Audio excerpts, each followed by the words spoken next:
हे परम आदरणीय समस्त मूल निवासीगण, शिव दयाल राय बहुजन पुस्तकालय यूट्यूब चैनल की ओर से सभी बहुजन वीर वीरांगनाओं को हार्दिक वंदन और आप सभी को जय मूल निवासी से सादर अभिवादन।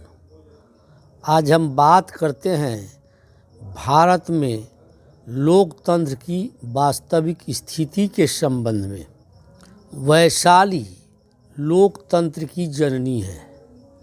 दुनिया में सबसे पहले वैशाली गणराज्य में ही लोकतंत्र की स्थापना हुई थी। बाद में विदेशी आक्रमणकारियों ने लोकतंत्र को तहस नहस कर जंगल राज बहाल कर दिया और भारत के मूल निवासियों को सभी अधिकारों से वंचित कर पशुवत जीवन जीने को मजबूर किया। अनगिनत मूल निवासी देशभक्त भारत में दोबारा लोकतंत्र स्थापित करने का प्रयास किया। इसी प्रयास के क्रम में अनगिनत देशभक्त मूल निवासी विदेशियों के जोर जुर्म, अत्याचार, अपमान सहने को मजबूर हुए। अनगिनत मूल निवासियों ने अपने धन जन गंवाए और अपनी जान भी गंवाए। इन्हें भावपूर्ण श्रद्धांजलि। 26 जनवरी 1950 को भारत का संविधान लागू हुआ और इसी के साथ लोकतंत्र स्थापित हो गया। 2 वर्ष 11 महीने 18 दिन के अथक परिश्रम के बाद भारत का संविधान बनकर तैयार हुआ तो बाबा साहब डॉक्टर भीमराव अंबेडकर द्वारा लिखित संविधान को लागू नहीं होने देने के लिए पूरे देश में डॉक्टर अंबेडकर साहब के पुतले जलाए गए। इतना विरोध के बावजूद 26 जनवरी 1950 को भारत का संविधान लागू हुआ। 26 जनवरी 1950 वह ऐतिहासिक दिन है जिस दिन बाबा साहब डॉक्टर अंबेडकर ने दलितों के हाथ से झाड़ू हटाकर कलम का अधिकार दिया और गले से हांडी हटाकर टाई बांधने का अधिकार दिया। उन्हें मान सम्मान के साथ समाज में रहने का अधिकार दिया एवं हजारों हजार वर्ष से चली आ रही गुलामी से मुक्ति दिलाई। उनके मुक्ति के रास्ते को प्रशस्त किए। संविधान में मूल निवासियों के लिए शिक्षण संस्थाओं और नौकरियों में आरक्षण का संवैधानिक अधिकार दिए, जिसके फलस्वरूप बहुजन समाज से engineer, doctor, professor, IAS, IPS, जज, सांसद, विधायक, मंत्री और राष्ट्रपति बनकर अपनी योग्यता प्रदर्शित कर रहे हैं। 25 नवंबर 1949 को बाबा साहब डॉक्टर भीमराव अंबेडकर ने स्पष्ट रूप से कहा था कि 26 जनवरी 1950 को हम राजनैतिक रूप से समान किंतु आर्थिक और सामाजिक रूप से असमान होंगे। जितना जल्दी हो सके हमें इस भेदभाव और पृथकता को दूर कर लेनी होगी। यदि ऐसा नहीं किया गया तो जो लोग इस भेदभाव के शिकार हैं वे राजनीतिक लोकतंत्र की धज्जियां उड़ा देंगे, जिसे इस संविधान सभा ने इतनी मेहनत से बनाया है। गणतंत्र को ही लोकतंत्र कहा जाता है। कहने को तो देश में लोकतंत्र स्थापित हो गया, लेकिन असली लोकतंत्र स्थापित नहीं हो सका।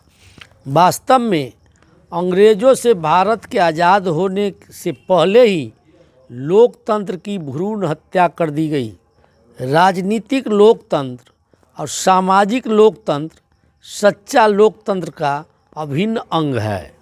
संविधान निर्माता बाबा साहब डॉक्टर भीमराव अंबेडकर के शब्दों में राजनीतिक लोकतंत्र तब तक अस्थिर है जब तक सामाजिक लोकतंत्र स्थापित नहीं हो जाता। वास्तव में सामाजिक लोकतंत्र के बिना राजनीतिक लोकतंत्र महज छलावा है।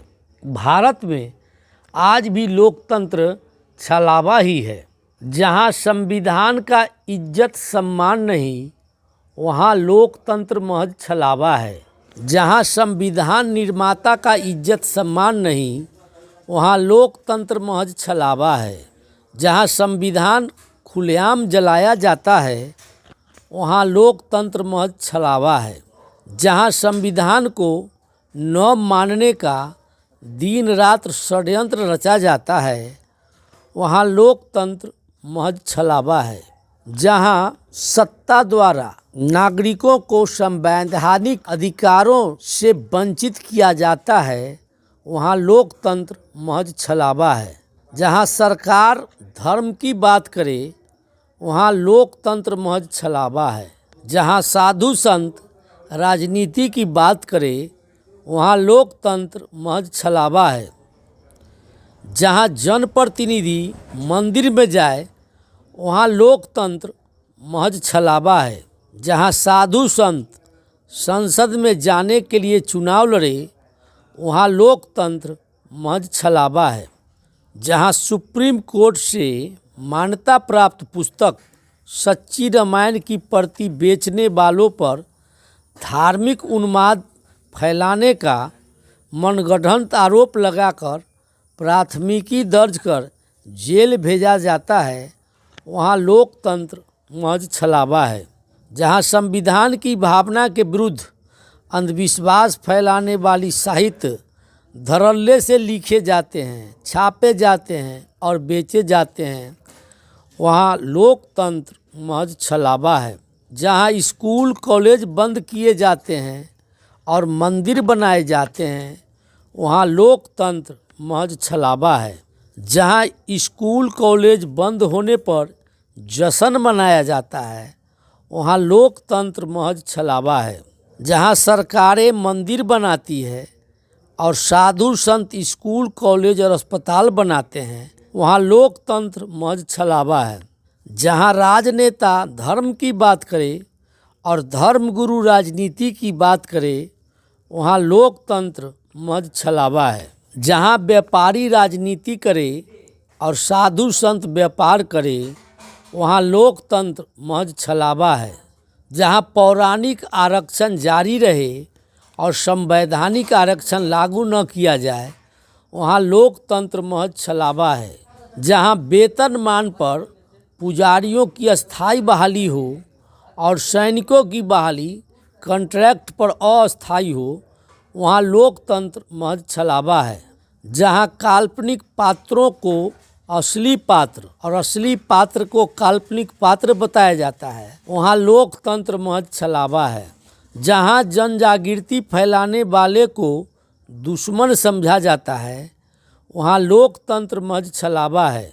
जहाँ अंधविश्वास फैलाने वाले को दोस्त समझा जाता है, वहाँ लोकतंत्र महज छलावा है। जहाँ हाई कोर्ट सुप्रीम कोर्ट के जजों की नियुक्ति कॉलेजियम सिस्टम से हो और अदना चपरासी की नियुक्ति कड़े प्रतियोगी परीक्षा से हो, वहाँ लोकतंत्र महज छलावा है। जहाँ भविष्य के लिए सवाल करने वाले को सबक सिखाया जाता है, वहाँ लोकतंत्र महज छलावा है। जहाँ जुल्मी सत्ता को सही ठहराने वाले को आदर्श नागरिक कहा जाता है, वहाँ लोकतंत्र महज छलावा है। जहाँ शिक्षा, रोजगार, सड़क, पानी, बिजली और साफ हवा की बात करने वाले निर्दोष को जेल भेजा जाता है, वहाँ लोकतंत्र महज छलावा है। जहाँ जुल्मी सत्ता की भाषा बोलने को, प्रोपेगेंडा परोसने को, अंधभक्ति बेचने को, पाखंड को पुण्य बताने वाले को मंच, तालियां और मंत्री के हाथों से पुरस्कार मिलता है, वहाँ लोकतंत्र महज छलावा है। जहाँ कलम से सवाल करना अपराध है वहाँ लोकतंत्र महज छलावा है। जहाँ जुबान से चापलूसी करना राष्ट्र सेवा है वहाँ लोकतंत्र महज छलावा है। जहाँ सोचना खतरनाक और मान लेना सुरक्षित है वहाँ लोकतंत्र महज छलावा है। जहाँ डर बढ़ रहा हो और बुद्धि सिकुड़ रही हो वहाँ लोकतंत्र महज छलावा है। हमें सच्चा लोकतंत्र स्थापित करने के लिए जी जान गंवाकर जीवन के अंतिम सांस तक संघर्ष जारी रखना है। आप लोगों ने मुझे बड़े धैर्य से ध्यानपूर्वक सुना, इसलिए कोटि कोटि आभार। फिलहाल इतना ही, फिर मिलते हैं अगले वीडियो के साथ। अगर वीडियो पसंद हो तो सब्सक्राइब करें, लाइक करें और शेयर करें। जय भारत, जय संविधान, जय विज्ञान, जय मूल्यवासी, जागो मूल्यवासी, जागो जागो मूल्यवासी।